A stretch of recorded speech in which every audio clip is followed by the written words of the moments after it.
kita melakukan pemutahiran data. Ya, data iya kan data hasil ibu-ibu ngadata kapungkur waktu PK 2001. Ya, ini teh hasil ibu-ibu ngadata. Nah, kapungkur kan ngadatana aya nu papi berdasarkan paper sareng capi anu secara online. Nah, data nah ini untuk lebih tidak apakah datanya pendataan anak waktu sarita nganggo papi atau napi melalui handphone ya. Nyetan ibu ini feedbacknya seperti kieu nya. Kabari harus dijelaskan pangintan kurang mah kantun mericek ya, mengupdate mericek. Nyetan mengupdate itu proses pengecekan memvalidasi, jadi pengecekan ulang data yang ada di sini Bu ya. Bu Jana di dia di payung di dia ya. Kok balik totoan lagi tak ya. Jantan orang ngareview lah. Jantan tugas pendampingan itu proses untuk jadi proses pendampingan terhadap sasaran keluarga yang berisiko stunting anu opat sasaran eta nya Bu. Terus upami prosesna diawali dengan pendataan atau napi pemutahiran data tayes terus kieu belangkona tapi formulirna. Janten ke tugas ibu-ibu kanggo mericek, mengupdate teh membuat sesuatu yang lebih baru. Janten mungkin dulu satu keluarga itu misalnya tidak punya bayi. Nah, hari ini setelah 2 tahun kan waktu data 2001 ayeuna terus 2022 sanes janten pasti ada perubahan. Sekarang mungkin sedang hamil atau misalnya sekarang sudah punya bayi. Jantan ada dicek ulang untuk mengupdate data apa? Data keluarga yang berisiko stunting. Dengan indikator yang kemarin mungkin masih ingat indikatornya atau penapisannya ibu-ibu TPK masih emut. Penapisannya berdasarkan apa untuk menentukan keluarga berisiko stunting apa tidak? Ya. Masih emut kan? Pertama adalah dari sumber air minumnya punya. Jantan keluarga itu bisa dikatakan beresiko stunting jika sumber air minumnya tidak layak, tidak bersih. Ya, yang anu layak seperti sumur tapi tertutup. Kalau misalnya minumnya dari air sumur tapi sumurnya terbuka, itu beresiko kurang bersih airnya. Jadi nanti akan mempengaruhi penilaian kita terhadap indikator bahwa keluarga itu beresiko stunting. Terus anu kedua, masalah sanitasinya punya jamban keluarga ya. Nah, misalnya ada keluarga yang punya jamban lengkap dengan septic tank. Ada keluarga yang punya jamban tadi tapi tidak punya septic tank, misalnya dibuang ke sungai. Nah, itu nanti kalau misalnya ada yang tidak layak, jambannya bisa dimasukkan ke kategori keluarga yang berisiko stunting.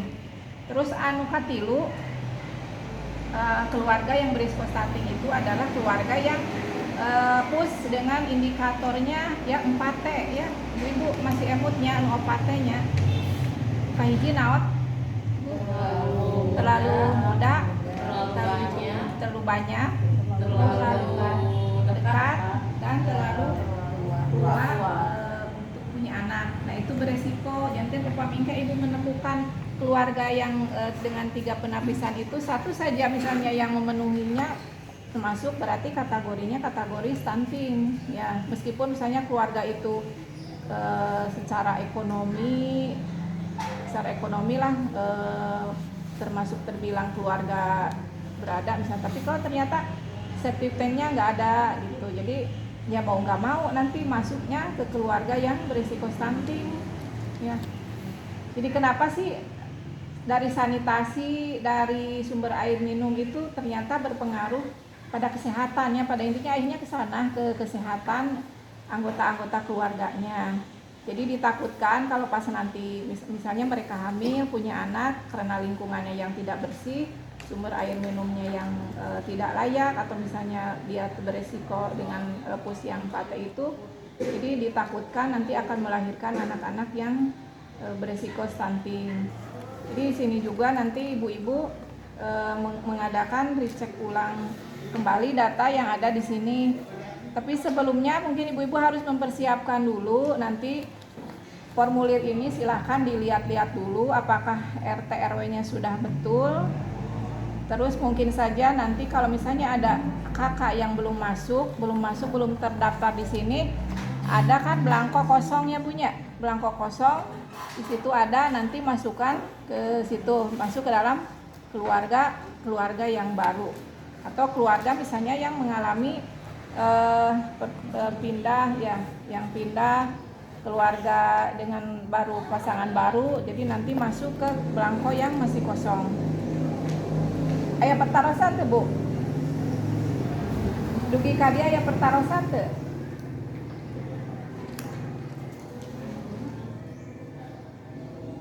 Perpal itu apa Bu? Perpal, singkatan perpal?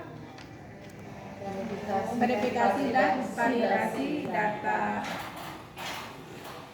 Verifikasi berarti mericek ulang ya. Verifikasi teh mericek ulang leres ente sih keluarga itu teh leres ID dia. Ya, kalau validasi itu membuat data menjadi valid. Valid itu kan berarti benar gitu ya, datanya benar tidak gitu. Benar tidak data keluarga tersebut apa memang ada perubahan, jadi harus disesuaikan dengan kondisi yang ada sekarang, yang ada di lapangan sekarang. Nah ibu-ibu, saya mau bertanya apakah dalam ibu-ibu kan sudah melaksanakan pendampingan selama ini ya, ada kendala nggak waktu pendampingan selain capin, kemudian ke ibu hamil, ibu yang melahirkan, apa ada kendala nggak selama pendampingan, atau misalnya ada unek-unek ingin disampaikan gitu, nggak ada kendala, jadi lancar-lancar wae. Lancar. Sudah berapa kalau capin? Hamil sih belum ada pendataan. Belum mulai. Itu kenapa belum mulai? Belum, ini aja lagi dicari dulu yang hamilnya ada berapa gitu. Oh, lagi di data. Tapi linknya udah tahu link yang diisi dari Google Form-nya. Percanten lah ibu-ibu dah paling yang kekedadian ya. Saya cuma mengingatkan ya, cuma mengingatkan saja ya punya. Ya cuma jadi ya saya juga memahami lah tugas ibu-ibu pasti banyak dan lumayan juga ya. Selain catin kita juga kan harus pendampingan terhadap ibu hamil itu berapa kali Bu? Sudah apa? Selama kehamilan. Jadi harus 8 kali ya. Harus 8 kali. Kalau misalnya kita dari awal, dari usia kandungan 4 minggu berarti kadang itu Bu udah 5 bulan baru ketahuan. Nggak apa-apa.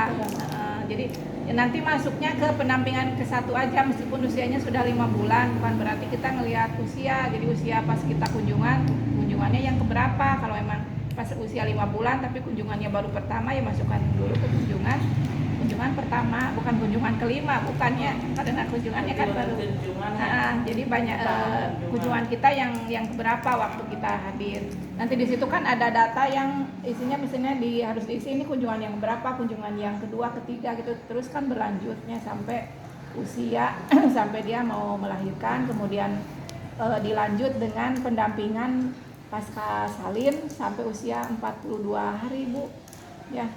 Termasuk kita harus mengarahkan mereka untuk memakai alat kontrasepsi. Jadi tolong ke ibu-ibunya selaku kader KB juga, jadi diarahkan kalau misalnya anaknya sudah 3 lebih dari 2, intinya gitu ya, sudah lebih 2, 3 itu harus diarahkan ke alat kontrasepsi yang metode jangka panjang ya, yang metode jangka panjang. Kalau misalnya hanya untuk menjarangkan kehamilan ya bagusnya sih dengan metode jangka panjang. Tapi kalau mereka baru anak 1, tenang lah misalnya mau suntik atau kalau pil kan terlalu riskan, sebetulnya harus terus kita diingatkan dan harus pemakaiannya juga berulang setiap hari gitu. Kadang-kadang kan ada lupa, jadi lebih baik paling tidak mereka diarahkan untuk memakai alat kontrasepsi yang sedikit lebih aman seperti suntik ya, kalau tidak implan.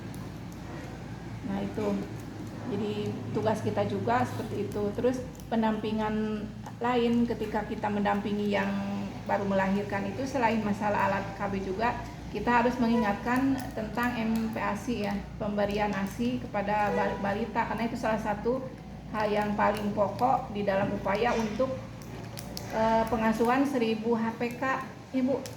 1000 hari pertama kehidupannya. Itu udah familiar Kak, itu banyak masalah HPK itu ya. 1000 hari pertama kehidupan yang dimulai dari masa konsepsi ya, berapa hari, 270 hari sampai 730 hari, berarti sampai anak usia 2 tahun tuh harus betul-betul pengasuhannya dengan sebaik-baiknya dan pengasuhan yang dengan pola yang bagus dan tepat sesuai dengan usianya. Termasuk nanti ibu-ibu juga mendampingi dalam hal pemberian masalah makanan pendamping ASI. Ya, makanan pendamping ASI itu lebih ke pendampingan pada anak usia balita dan baduta ya. Nanti juga ini selain belangko ini sebetulnya ada 2 nih Bu nya. Dari hasil pelatihan kemarin kita, selain belangko yang KRS ini ada lagi 1 belangko yang namanya kalau nggak salah rekapitulasi hasil penimbangan balita atau apa ya, baduta ya, pokoknya adalah di situ ibu-ibu nanti tugasnya mengukur tinggi badan, kemudian berat badannya. Cuman untuk belangko yang itu belum ada, dari kabupatennya belum ada, jadi sementara ibu-ibu nanti fokus ke pendataan yang ini dulu ya, sambil jalan, sambil kita nanti biar sasaran kita makin jelas. Jadi setelah ibu-ibu punya data, sasarannya udah jelas, jadi kita fokus dalam hal melakukan pendampingannya juga. Nah, untuk teknisnya mungkin ibu-ibu kita akan mengulang lagi seperti dulu waktu kita pelatihannya, pelatihan waktu di kecamatan. Jadi mungkin bisa ibu-ibu perhatikan di sini semua